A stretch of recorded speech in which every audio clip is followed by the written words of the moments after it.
বিসমিল্লাহির রহমানির রহিম। এই মুহূর্তে যে বিষয় সম্পর্কে বলবো সেটি হচ্ছে বাংলাদেশ জামায়াত ইসলামী এবং ছাত্র শিবির এবং অন্যান্য ইসলামিক দল সম্পর্কে।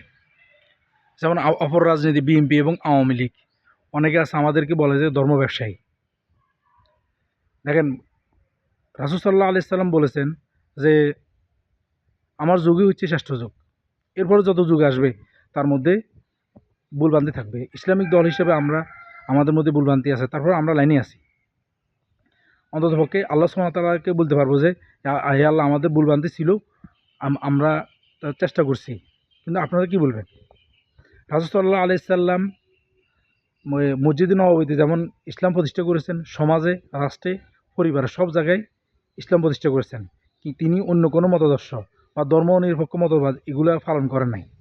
কিন্তু আপনারা কি করেন? আপনারা মসজিদে ইসলাম মানেন, আর সমাজে এবং রাষ্ট্রে জিয়াউর রহমানের আদর্শ, শেখ মুজিবের আদর্শ বাস্তবায়ন করতেছেন।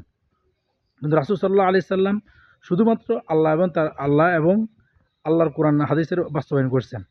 মসজিদে যেটা বলেছেন, সমাজও সেটা বলেছেন, রাষ্ট্রে, পরিবারে, সব জায়গায় আল্লাহ এবং তার রাসূল সাল্লাল্লাহু আলাইহি সাল্লামের বিধান প্রতিষ্ঠা করার জন্য তিনি সর্বোচ্চ চেষ্টা করেছেন।